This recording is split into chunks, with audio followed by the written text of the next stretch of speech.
a través de la virtualidad, ahora sí con todo el cariño y todo el aprecio que guardo hacia el CIDE. Entonces, pues bueno, voy a iniciar compartiendo mi pantalla. ¿Me escuchan bien? Sí, sí le escuchamos. Comparta su presentación. Perfecto. Bueno. Muy bien, pues voy a iniciar. Ya comentaban el título de mi presentación: Disrupciones en educación en tiempos de COVID-19, transformar o adaptar. Esa es la pregunta que me hago ante pues este tiempo que hemos vivido derivado de la pandemia por la COVID-19 y las repercusiones que ha tenido Claro, pero en... no sé qué pasa porque Sí. Ok. Todas las modificaciones y los cambios que ha traído la pandemia, comentaba sobre nuestra cotidianidad, sobre nuestro entorno. Así que bueno, sobre esta pregunta trataré de ir tejiendo mi propia exposición. El propósito de la misma es analizar de manera general el estado de la educación básica en América Latina desde el enfoque de la pedagogía crítica. Ese es el cimiento teórico a partir del cual voy analizando este estado de la educación en nuestra región, en América Latina, y también vislumbrando algunas alternativas para hacer frente a los tiempos que vivimos. Además, voy a también dar cuenta de algunos retos que enfrenta la docencia en el marco de la pandemia, en aras de formular algunas rutas para su transformación con equidad y justicia. Este es el gran propósito de la presente exposición. Algunos tópicos que voy a desarrollar, básicamente son 3, que trataré de que vayan teniendo cierta secuencia.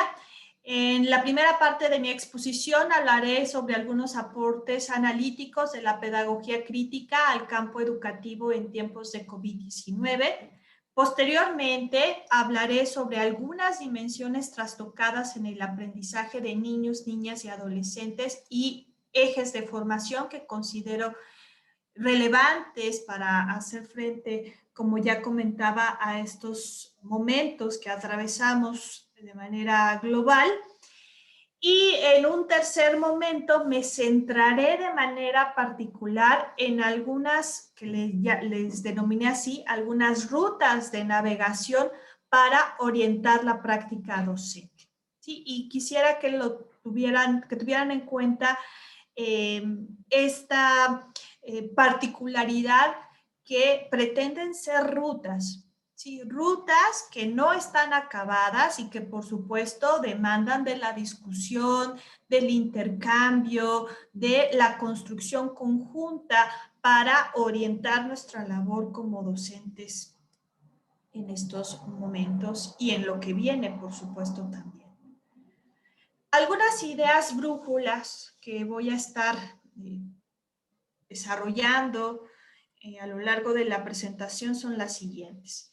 La primera tiene que ver con la naturaleza de la propia enseñanza remota de emergencia, que es como se le ha denominado a los esfuerzos que se han desarrollado para hacer frente a la pandemia y dar continuidad, la llamada continuidad pedagógica en estos momentos. Y al respecto, es bien importante tener en cuenta que esta enseñanza remota de emergencia no es lo mismo que educación a distancia. Eso es como una particularidad, es algo que hay que reconocer, porque en el caso de la enseñanza remota de emergencia hay que tener en cuenta que está anclada a un contexto particular, a un momento específico que, como lo comentaba, impacta distintas aristas del desarrollo humano relacionado en este caso con un problema de salud. ¿sí? Entonces, hay que tener en cuenta este contexto, ¿sí? Que nos pone en desventaja, nos vuelve más vulnerables y surgen una serie también de procesos económicos, sociales, que limitan en mucho lo que puede pasar en el terreno educativo, que no sería lo mismo, el mismo escenario, si no tuviéramos este momento histórico que estamos viviendo en relación a lo que podría ser la educación a distancia, ¿sí? Entonces, tengamos en cuenta esta particularidad, que esta enseñanza remota de emergencia está anclada a un momento histórico particular, ¿sí? Un momento que nos convierte en seres vulnerables ante un problema de salud. Sin embargo, también bueno, hay que tener en cuenta que pese a las características de la enseñanza remota de emergencia y cómo cada uno de los países en la región ha hecho frente, independientemente de ello, hay que reconocer que esta modalidad de enseñanza ha trastocado sin duda la fragilidad de nuestros sistemas educativos. Y esto nos obliga a construir alternativas. Otra idea brújula que hay que tener en cuenta es que si bien se reconoce a lo largo de estas últimas décadas en América Latina mayor inversión en educación e incluso políticas inclusivas de largo aliento, de mucho peso en la región, es importante señalar que los resultados en el logro de aprendizajes y en el éxito de todos y todas no son consistentes. Es decir, tenemos, claro, aportes, avances importantes, tanto en cuestiones económicas como en el diseño, el desarrollo de políticas inclusivas, pero aún hace falta avanzar de manera consistente para ejercer de manera plena el derecho a la educación. Por ello, ante el contexto actual, más que adaptar los sistemas educativos a nuevas exigencias, es momento de cambios radicales que transformen con equidad y justicia la realidad de millones de niños, niñas y adolescentes, ¿no? Y sobre esta última idea brújula es sobre la que trataré de ir aportando en la presente exposición. Bien, vamos con el primer bloque de la presentación, que tiene que ver con ciertos aportes analíticos de la pedagogía crítica al campo educativo en tiempos de COVID-19. Y al respecto quisiera mostrarles una muy breve nota sobre la pedagogía crítica. Sin duda, ubicamos como un autor clave de la pedagogía crítica a Freire, ¿no? Es la cabeza de este enfoque educativo de la pedagogía crítica, pero bueno, también tenemos a otros autores como Giraud o Maclaren, entre otros, ¿no? Otros que han seguido las ideas originales, primarias de Freire, ¿no? Y un desarrollo importante de manera particular, y creo que no podía ser de otra manera, de la pedagogía crítica en América Latina. ¿De qué se trata la pedagogía crítica? Bueno, en esta diapositiva traté de poner algunas cuestiones que me parecen claves para comprender su aporte al campo educativo y su aporte de manera particular a estos tiempos que vivimos. La pedagogía crítica, uno de sus propósitos es aportar a la transformación de la sociedad, de las comunidades y de los propios individuos. Una transformación que les permita tener mejores condiciones de vida, ¿sí? Mejores condiciones para su propio desarrollo de una manera plena. Busca la pedagogía crítica favorecer la emancipación de los individuos. En este sentido, hace una crítica muy dura hacia los sistemas opresores, ¿sí? Hacia los sistemas económicos, hacia incluso los propios sistemas educativos, los sistemas sociales en general, que llegan a ser fuente de opresión. Entonces hace una crítica al respecto y busca en ese sentido, a partir de la crítica, generar estos procesos de emancipación. En este sentido, busca también aportar a la dignidad humana y al desarrollo de sus capacidades. Por otro lado, la pedagogía crítica promueve, y esto es muy importante, el cuestionamiento y la reflexión constante sobre la realidad, sobre la distribución del poder y sobre las prácticas y normas operantes. Esa es su materia, ¿no? El cuestionamiento y la reflexión de estos elementos, entre otros. Y finalmente, la pedagogía crítica también se caracteriza porque orienta sus esfuerzos hacia la lucha por las desigualdades. Desigualdades históricas, culturales, sociales, insidiosas que nos ponen en diferentes posiciones en la sociedad. ¿Sí? Lo que busca la pedagogía crítica a través de sus propios recursos y andamios que ponen a consideración de los educadores es favorecer esta lucha, decía, por las desigualdades en pro de la equidad, de la justicia y también de la esperanza, ¿sí? De buscar alternativas para una mejor sociedad, una mejor convivencia más justa y más equitativa entre las personas y, por qué no decirlo, también una relación más justa y equitativa con la propia naturaleza, ¿no? Que como hemos visto en estos tiempos, pues nos ha pasado factura también el hecho de hacer destrozos a nuestra propia madre tierra.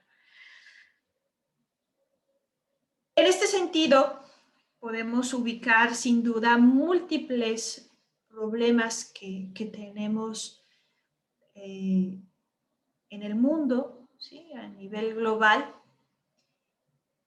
Y sin duda, estos problemas los tenemos, por supuesto, a nivel de la región de América Latina. En este sentido, en esta diapositiva traté de señalar algunos problemas insidiosos que tenemos en la región, como es la propia pobreza, las desigualdades que tenemos como región y las altas asimetrías también que tenemos en nuestra América Latina. ¿Sí? Muy pocos concentran el poder, no solamente el poder económico, sino incluso también el poder en torno a ideas y toma de decisiones. Por otro lado, también seguimos anclados en muchos sentidos al racismo, ¿sí? A cuestiones que nos dividen como sociedades y genera violencia incluso al interior de nuestros propios pueblos. Por otro lado, también tenemos como un problema que ya lo comentaba con anterioridad, derivado de esta guerra que parece que tenemos con nuestra propia tierra, pues problemas de fondo, ¿no? de maltrato hacia la tierra, contaminación hacia la misma, hemos alterado en mucho al propio ecosistema y en ese sentido pues tenemos retos importantes que enfrentar, como decía, a nivel global y no se diga a nivel de la región, y si lo vemos todavía a una menor escala, pues problemas también a nivel de cada uno de los países. Tenemos sin duda en América Latina problemas muy fuertes relacionados con la migración. ¿Sí? En la primera ponente, Tania nos hablaba en el caso de España, ¿no? Y el contexto que también viven en cuanto a la migración, y en América Latina pues también, ¿no? Sin duda tenemos este problema, y en el caso particular, por ejemplo, de mi país, de México, bueno, sabemos que es un país de constante tránsito en aras de llegar al sueño americano, ¿no? A Estados Unidos. Entonces, esta situación sin duda de migración y los procesos sociales que traen de la mano, pues también es algo muy característico de nuestros tiempos.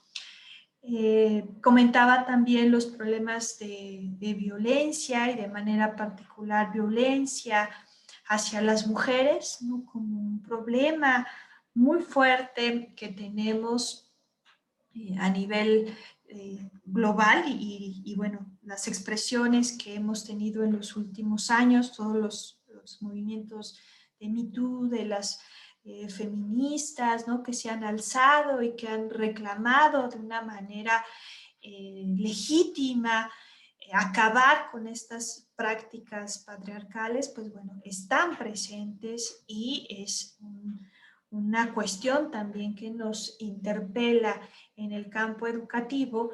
Y otra cuestión dentro de muchas cuestiones que podríamos encontrar para dar cuenta del contexto contemporáneo en donde nos estamos desarrollando, sin duda tiene que ver también con los problemas vinculados con la salud mental, ¿no?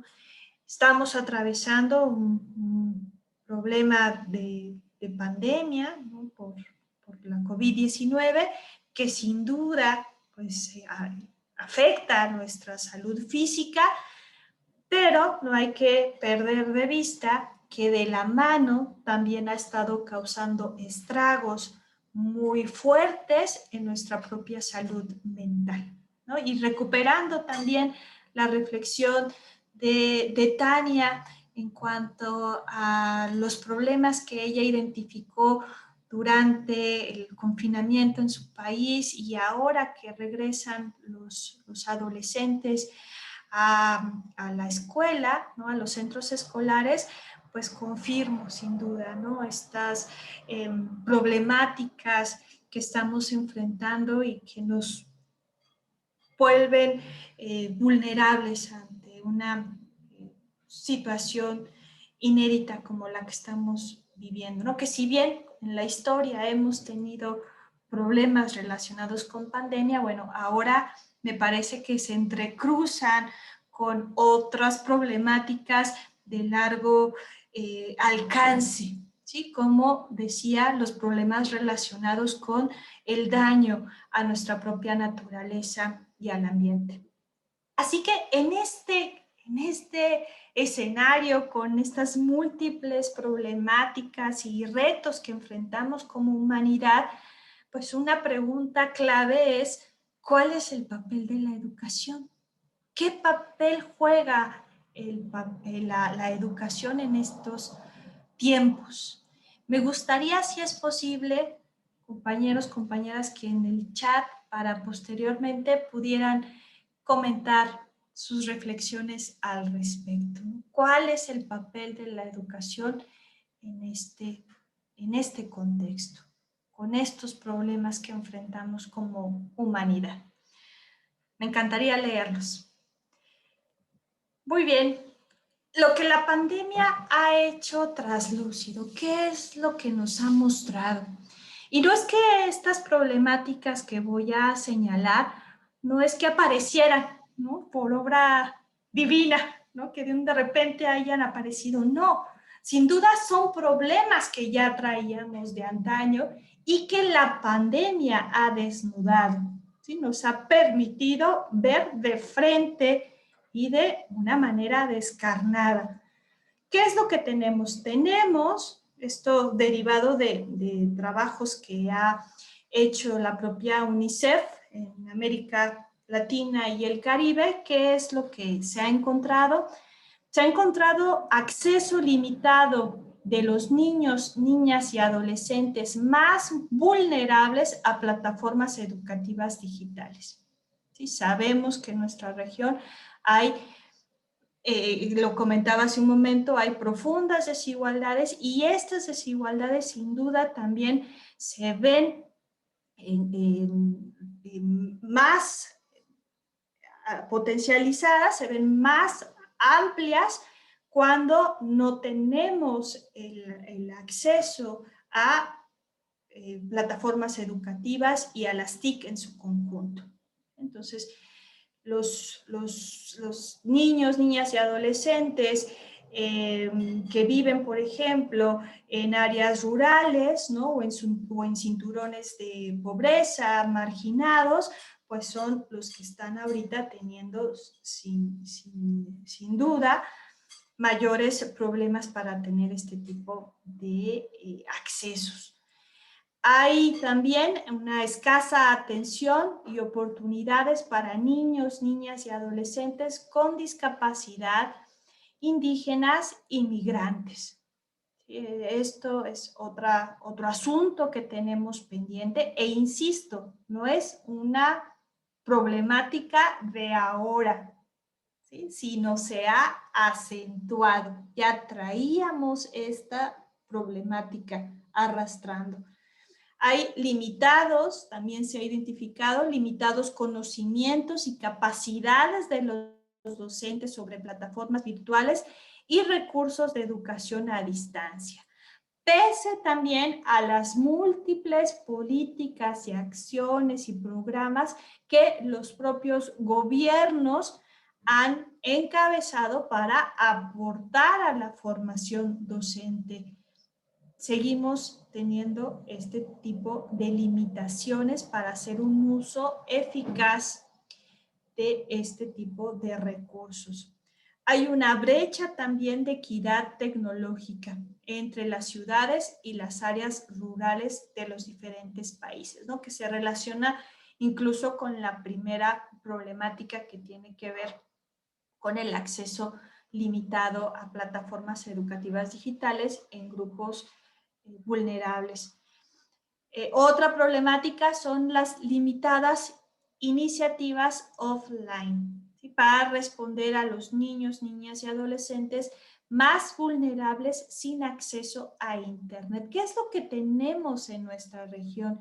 Que ha sido más bien una cuestión de iniciativa, de vocación, de dedicación del profesorado por seguir realizando su labor y que han buscado con alta creatividad e ingenio dar continuidad a la educación de sus estudiantes, y hay en realidad pocas experiencias en la región donde sea el propio gobierno, sus ministerios, que vayan acompañando a la par a sus profesores, a sus docentes, para seguir atendiendo de una manera equitativa a aquellos estudiantes que no pueden tener acceso a Internet. Insisto, hay experiencias sin duda muy valiosas en la región,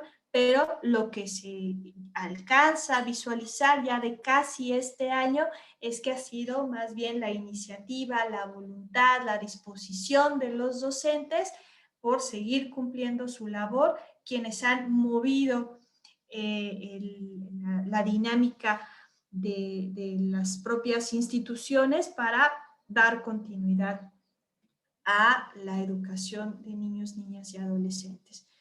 También otra problemática que se identifica es la falta de materiales educativos culturalmente sensibles y adaptados a los idiomas que se hablan en la región. Se han ido, también vale la pena decir, en este año ajustando, ¿no? Se han hecho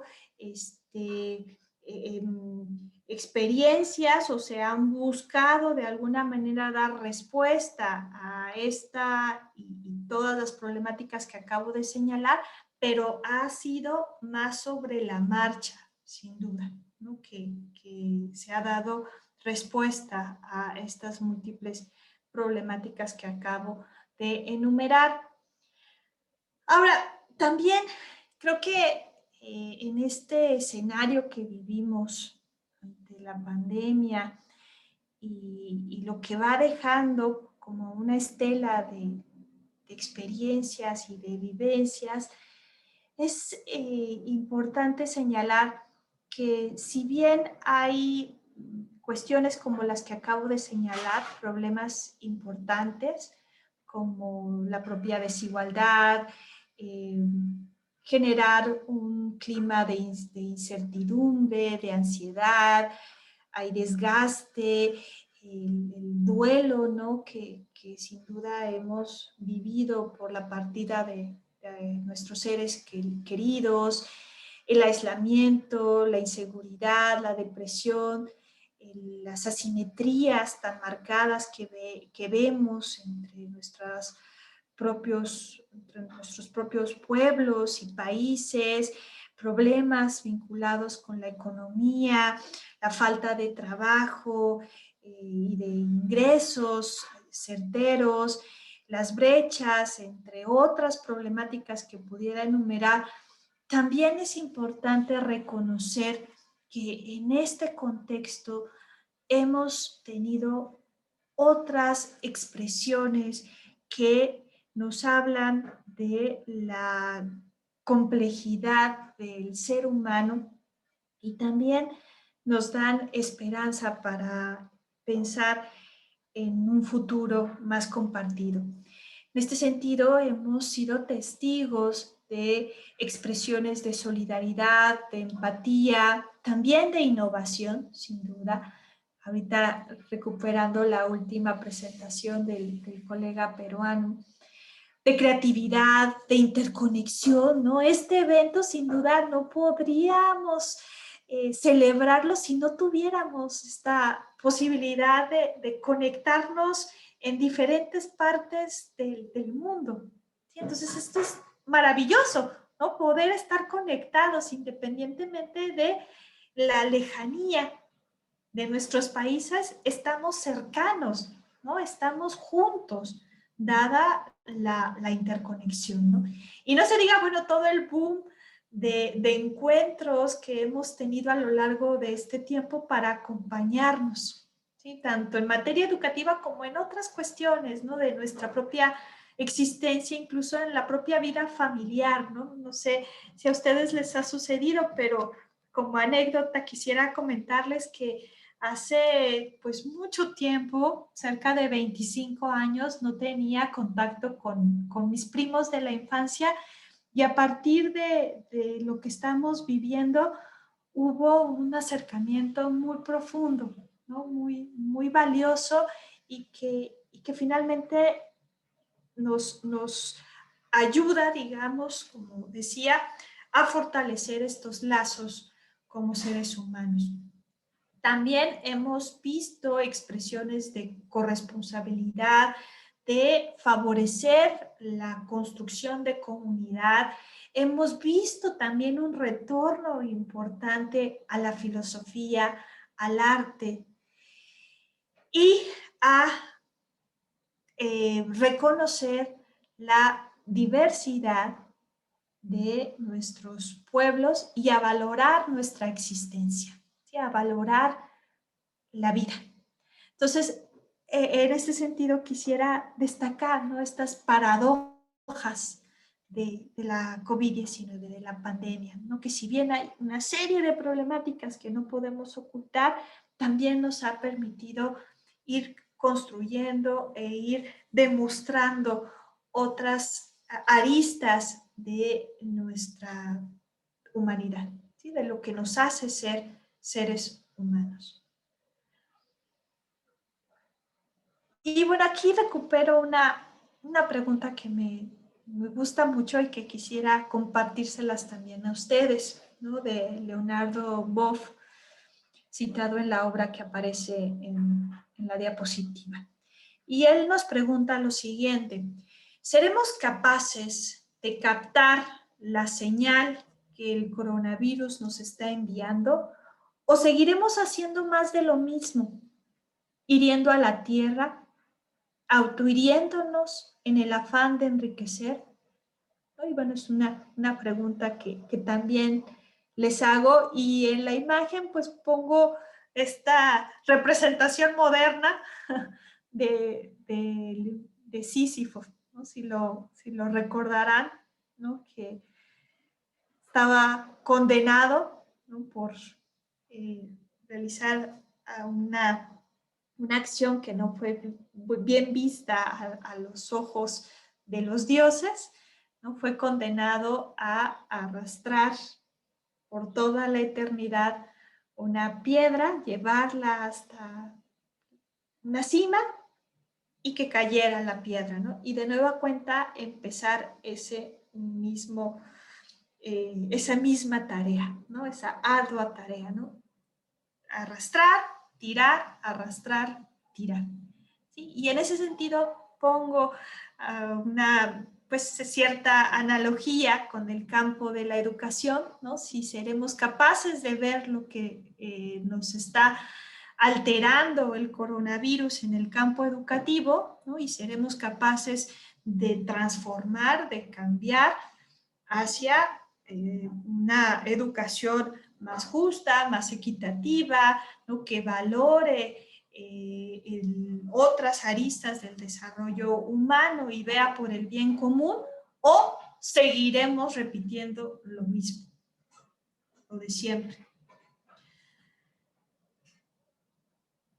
Así que hoy, más que nunca, se requiere mirar a la educación desde la equidad, la justicia social y las llamadas biocracias, que vele por el bien común, el cuidado, la empatía, la solidaridad, la diferencia, la esperanza y el conocimiento. Así que hoy, más que nunca, se requiere de una educación disruptiva.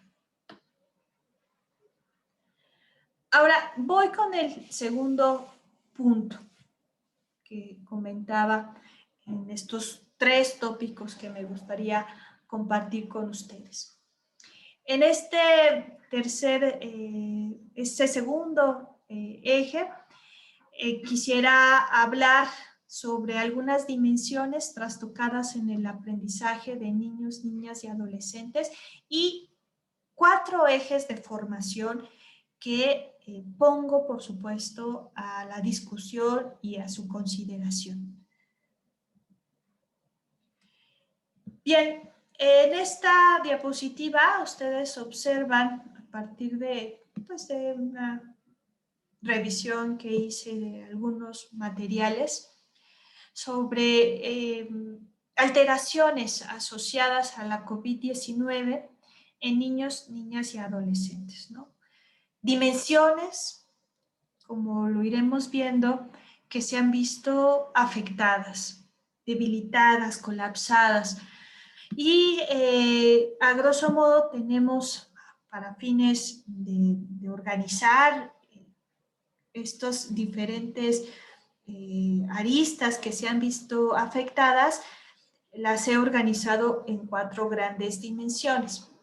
Tenemos sin duda la dimensión del bienestar físico, ¿no? Que se ha visto afectado.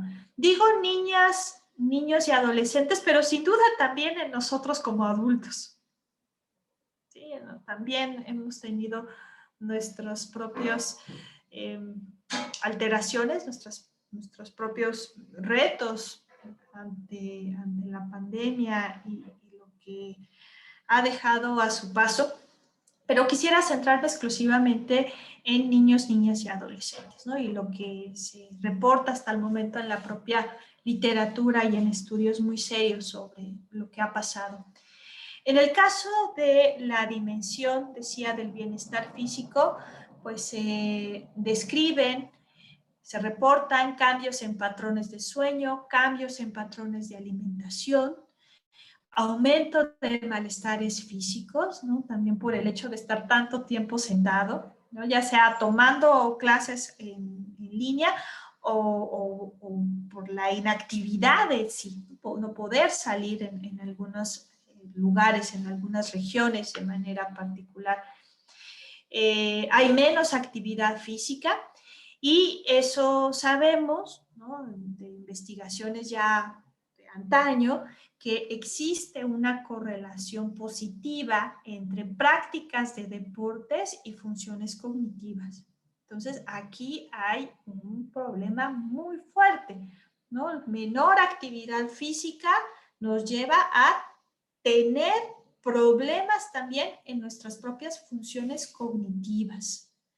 Hay un aumento, ¿no? Se ha identificado un aumento de adicciones, ¿sí? Adicciones incluso también vinculadas, por supuesto, con la propia tecnología. ¿Sí? Al no tener espacios de ocio, ¿no?, de disfrute con los amigos, salir al jardín, jugar, etcétera, nos hemos refugiado en algunos casos a los videojuegos, por ejemplo. Y no significa, ojo, no significa que los videojuegos, digamos, no pongamos distancia, no, tienen, claro, su mérito, sus aportes, pero el problema es cuando se vuelve una adicción.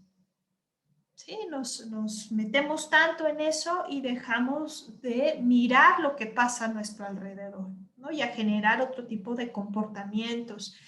También se ha visto de una manera muy desafortunada el incremento de riesgo de suicidio.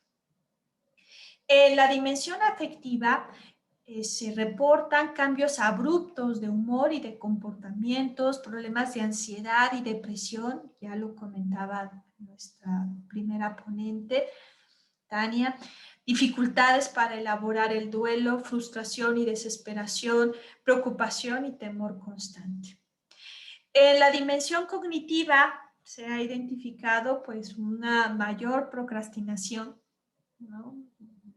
Dejamos las cosas hasta el final, es a lo que se refiere, ¿no? No lo hacemos en el momento, sino vamos postergando, vamos postergando. Hay aburrimiento, ¿no? Y más en las edades más iniciales, ¿no? En la infancia, en maternal, en los primeros años, en los 15 años, ¿no? Los primeros 15 años donde sabemos que ahí es fundamental la interacción, la convivencia, el juego, el contacto, y en ambientes como han sucedido, ¿no?, en este último año, en la gran mayoría de nuestros países de la región, pues no hemos tenido esa oportunidad, ¿no? Y lo cual ha generado pues aburrimiento en nuestros niños, niñas y adolescentes. Dificultades para concentrarse, y esto no es menor, ¿no? Dado que sabemos que la escuela es un espacio físico y cognitivo que me preparan para estudiar. ¿Sí? Se generan las condiciones para poner atención, para concentrarme, para aprender. Y en la casa no tenemos estas condiciones. ¿Sí? Ya sea por el ruido de la cocina, por el ruido de los automóviles, la música de los vecinos, etcétera. Entonces tenemos muchísimos distractores que nos impiden concentrarnos al 100. Alteraciones en funciones cerebrales superiores se ha reportado, por ejemplo, también vinculados con el razonamiento, la memoria, la atención, y un menor aprovechamiento y engagement, ¿no? El propio compromiso que tenemos con nuestros estudios, lo cual también ha sido documentado de una manera pues muy lamentable, el alto índice de abandono escolar. que este es un problema, no me voy a detener en ello, pero sin duda que vulnera el futuro de nuestros propios niños, niñas y adolescentes, ¿no? El dejar la escuela cuarta muchísimas cuestiones del desarrollo humano, ¿sí? No solamente lo relacionado propiamente con el aprendizaje, sino cuestiones vinculadas, como comentaba, con la salud, con el ejercicio de los derechos, la participación ciudadana. O sea, hay muchas cosas que se ven comprometidas cuando la gente, cuando niños, niñas y adolescentes de manera particular dejan la escuela. ¿Sí? Y finalmente tenemos la dimensión social. Un acceso limitado a grupos de amistad, ¿no? Que como ya lo comentaba, es muy importante en la escuela, estos grupos, ¿no? La facilidad, la apertura de hacer amigos. Entonces, tenemos dificultades actualmente para seguir alimentando a nuestros propios grupos de amistad. Y no se diga, como decía, para quienes no tienen acceso a Internet, ¿no? A las TIC, ¿sí? Porque de alguna manera quienes tienen acceso, pues pueden suplir relativamente la falta del contacto, decíamos, personal por otro tipo de interacciones virtuales, pero ¿qué decir de aquellos que no tienen acceso? No tienen acceso a Internet, no tienen acceso a un equipo de cómputo. Entonces se ven debilitados sin duda estos lazos de amistad. Hay un mayor riesgo también de ciberbullying, de grooming, de sexting. En hogares signados por la violencia hay mayores abusos, negligencias y explotación de los menores. Hay faltas de espacios personales, ¿no? Y qué decir para el caso de los adolescentes, ¿no? Que sabemos que están en una edad crítica donde necesitan tener su propio espacio para ir construyendo su propia identidad. Hay limitaciones en el disfrute del ocio y un deterioro de las capacidades de socialización. Ahora, estas problemáticas, estas dimensiones que se han visto alteradas, sin duda se acentúan si se ven acompañadas de otros factores de riesgo. Por ejemplo, se ha identificado que aquellos niños, niñas y adolescentes con diagnósticos previos en salud mental, ahora con este problema que estamos viviendo, pues se ven rebasados, ¿sí? Se ven los problemas de salud mental que ya traían, pues ahora se ven desbordados, ¿no? Por una situación como la que estamos viviendo. Estas dimensiones y los diferentes problemas también se ven acentuados cuando hay violencia familiar. Y finalmente, otro factor de riesgo es la pobreza y el hacinamiento, ¿sí? Que en conjunto estos factores de riesgo, como comentaba, hacen que estas diferentes dimensiones y las alteraciones que he descrito en cada una de ellas, pues se vean aún más amplificadas. Ahora, pensando en estas alteraciones, en estos problemas y estas 4 grandes dimensiones que he referido en la anterior diapositiva, es que les planteo la siguiente diapositiva. ¿Sí? Hacia dónde podríamos ir avanzando en el campo educativo en tiempos de COVID y post-COVID, diría. Entonces, en ese sentido, me parece que es importante orientar los esfuerzos de los sistemas educativos hacia 4 grandes ejes. El primer eje tendría que ver con la promoción de hábitos saludables. Esta promoción de hábitos saludables se corresponde con las alteraciones que yo refería en la dimensión de bienestar y de salud. ¿Sí? Entonces, este eje responde a esos problemas que enuncié con anterioridad. El segundo eje tiene que ver con aportar al desarrollo de habilidades socioemocionales y de autocuidado. Este segundo eje se corresponde con la dimensión que señalé con anterioridad vinculada con las cuestiones afectivas, que se han visto también alteradas. El tercer eje tiene que ver con el impulso a interacciones positivas, físicas y virtuales. Y este eje se corresponde con la dimensión social, ¿no? que refería también. Y finalmente, el cuarto eje tiene que ver con el fomento a procesos metacognitivos.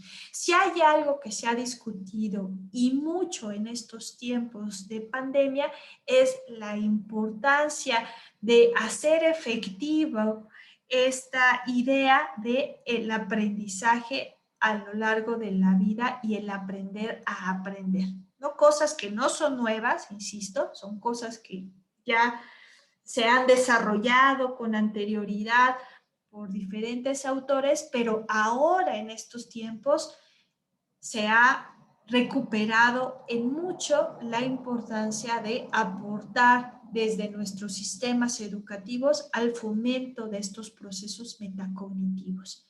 ¿Sí? Sin duda, son importantes los contenidos, la sistematización del aprendizaje escolar que no se puede realizar en otro lugar más que en los espacios escolares, pero de manera complementaria es importantísimo el fomento a estos procesos metacognitivos.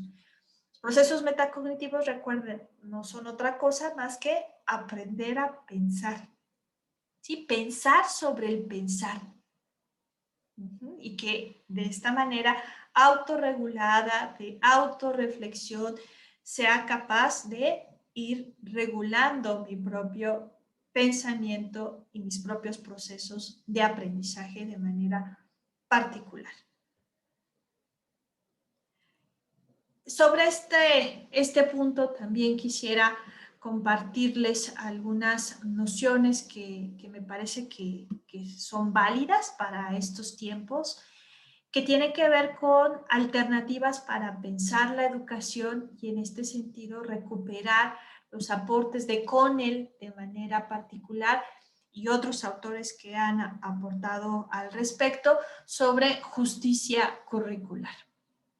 Y al respecto, las siguientes ideas, ¿no? Por ejemplo, dentro de del propio currículum, ¿no? Dentro de las propias actividades escolares, ¿sí? Es que planteo estos diferentes puntos.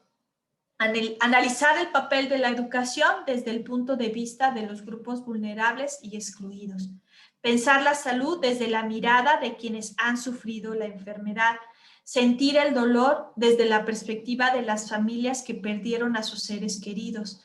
Discutir el derecho al trabajo desde la exigencia de millones de desempleados y proyectar el futuro desde el punto de vista de niños, niñas y adolescentes que han resistido el aislamiento y la ausencia de sus pares. O sea, con esto lo que quiero dejar sobre la mesa son una serie de puntos, digamos, que desde el propio currículum, ¿no? Y desde los retos que enfrentamos en nuestros propios sistemas educativos, habría que trabajar, habría que recuperar para darles salida, discutirlos, proponer también, por supuesto, posibilidades desde la propia educación, desde los propios planteamientos curriculares de nuestros planes y programas de estudio.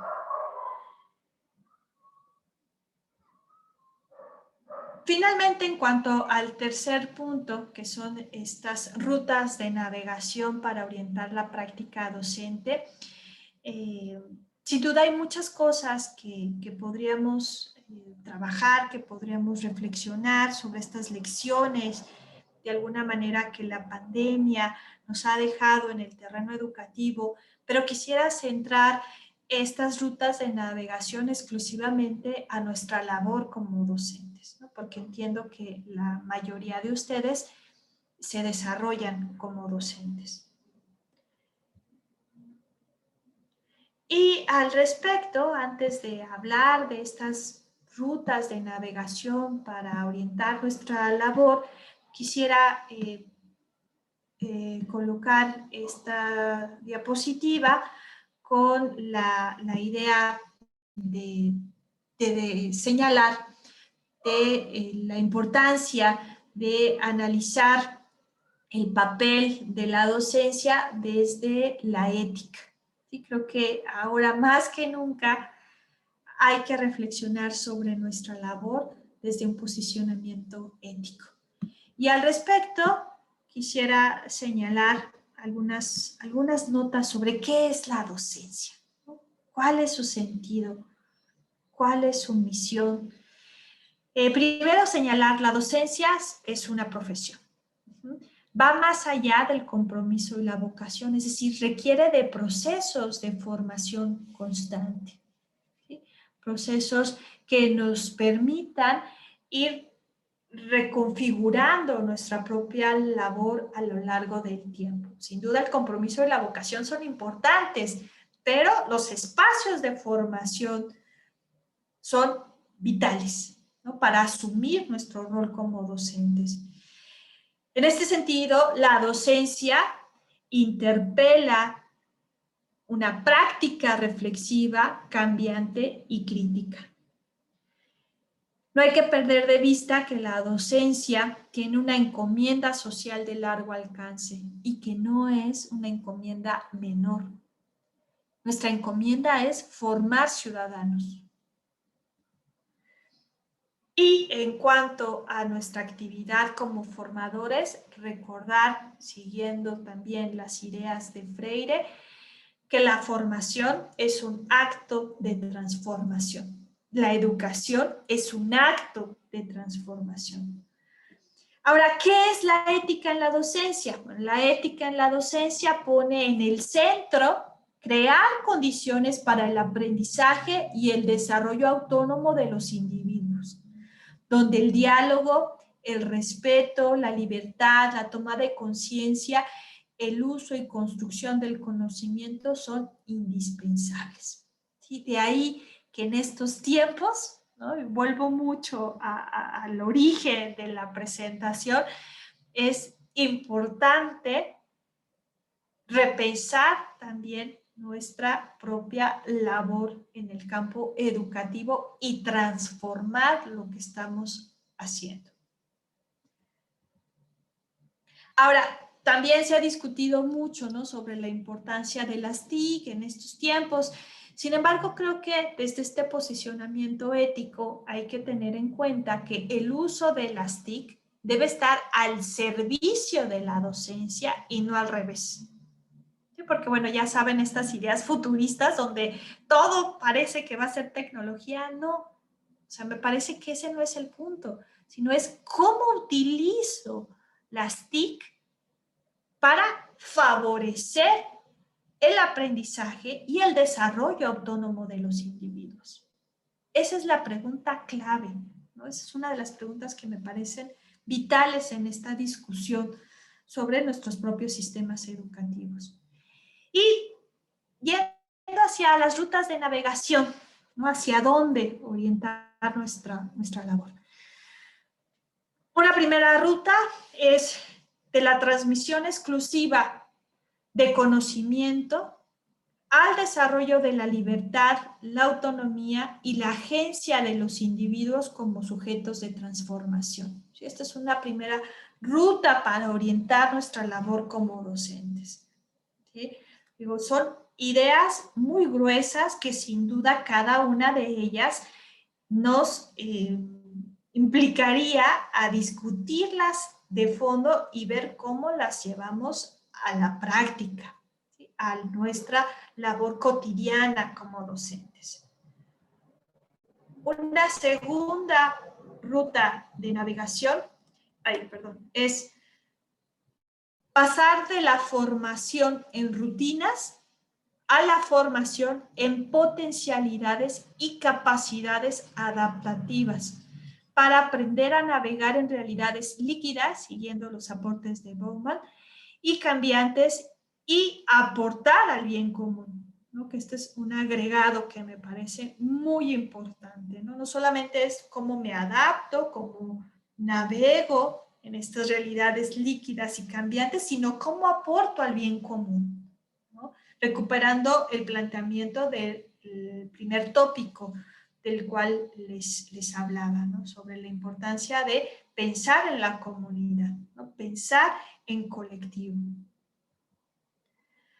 Una tercera ruta de navegación es pasar de procesos de formación estandarizados al reconocimiento de la diferencia como parte medular de la creatividad, ¿no? Y sin duda, una de las ponentes que está programada para el día de hoy nos hablará sobre este punto, ¿no? Sobre la importancia de reconocer a la diversidad y la propia diferencia en nuestros propios sistemas educativos y actuar, en este caso, con equidad hacia las mismas.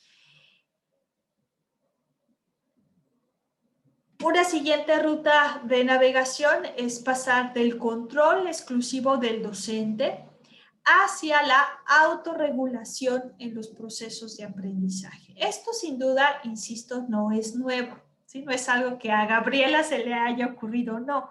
Creo que son ideas que se han venido de alguna manera apuntalando a lo largo del tiempo, pero que en estos momentos necesitamos apuntalar. ¿Sí? De otra manera, siguiendo lo que comentaba sobre el mito de Sísifo, estaremos repitiendo y repitiendo lo mismo de siempre. Entonces, ceder el control, ¿sí?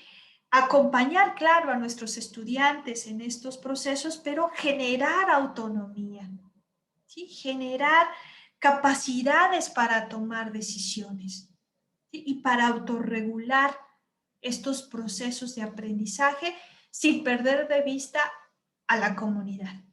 ¿Sí? Es autonomía, pero autonomía en comunidad, autonomía en grupo, autonomía respetando a nuestra naturaleza, a nuestra tierra. Otras rutas de navegaciones tienen que ver con pasar de relaciones verticales, docente-alumnos, hacia relaciones horizontales. Y ahora, con estos tiempos que hemos vivido, sin duda, tenemos lecciones también al respecto, ¿no? ¿Cuántas cosas no hemos aprendido de manera directa con nuestros estudiantes? ¿Sí? Independientemente de la edad. O sea, nuestros estudiantes nos enseñan siempre y aprendemos siempre de ellos. Y reconocer esto creo que hará una diferencia sustancial en nuestras propias prácticas educativas. La tecnología como un medio para fortalecer las interacciones, la colaboración y el intercambio. O sea, sin duda, reconocer el impacto de las TIC, pero, insisto, como un medio, no como un fin. Otras rutas de navegación, sin duda, es pasar del trabajo aislado al trabajo colegiado y multitransdisciplinario. Colaboración entre distintos profesionales y agentes educativos. Insisto, estas son cosas que ya de alguna manera en menor o mayor medida se han desarrollado, pero ahora impulsarlas cobra mayor sentido. Y tener en cuenta una visión sistémica de la educación, ¿sí? Donde están anidadas la escuela, el hogar, la comunidad, la localidad, la región y el mundo. Y finalmente, una última ruta de navegación tiene que ver con la promoción de aprendizajes que aporten a la salud mental de todos y todas. ¿Sí? No quisiera meterme mucho en este punto, solo señalar que la salud mental ha sido tanto en inversión económica, ¿no? de nuestros propios sistemas de salud, siempre ha tenido menosprecio, digamos, por los propios gobiernos. ¿Por qué? Porque la salud mental no se ve, digamos, no se ve como la salud física propiamente, ¿no? Alguna discapacidad que se tenga o alguna enfermedad eh, que altere, digamos, nuestro físico. La salud mental no. ¿Sí? Entonces se ha pasado a un segundo término, no se le ha dado el peso, pero ahora, insisto, sí que cobra muchísimo, muchísimo peso trabajar desde los sistemas educativos la salud mental de todos y de todas. Y cuando digo todos y todas, son estudiantes, maestros, directivos, familia, de todos y de todas. Trabajar también en estrategias de afrontamiento y de regulación emocional, el fomento de emociones positivas y actividades lúdicas, incorporar a las familias, como ya lo decía, ¿sí? Y ver a la escuela como centro de desarrollo de las propias comunidades y en este sentido aportar también a procesos de reeducación. Y bueno, finalmente en esta otra parte de la diapositiva, coloqué algunos elementos que me parecen importantes que tengamos en cuenta sobre la OMS, ¿no? Un aporte que hizo en el 2013 sobre un plan de acción sobre la salud mental 2013-2020 y de manera particular en torno a la salud mental infantil. Y desde ese año, desde el 2013 y bueno, también con anterioridad, pues nos hablaban de una salud mental que integra, como ustedes ven, distintos elementos, ¿no?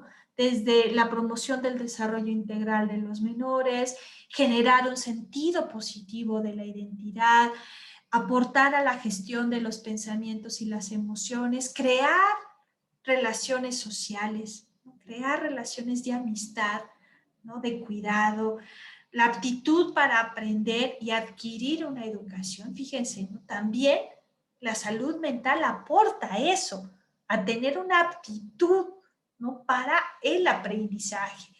Y otra arista que favorece la salud mental infantil, que promueve una buena salud mental infantil, es la participación y una visión cívica.